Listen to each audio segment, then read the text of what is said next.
باحال، کاربردی، عجیب و جدید. اینجا رو نگاه کن. 3 لایه ورق آهن با ضخامت تقریبا 1.5 میلیون روی همدیگه میذاریم.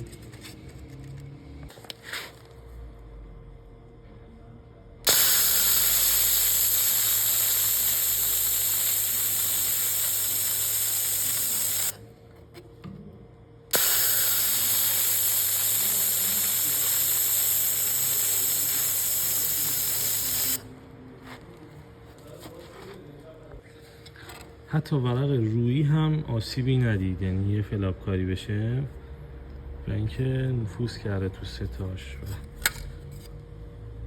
ما هر کاری بکنیم مثلا دیگه جدا نمیشه.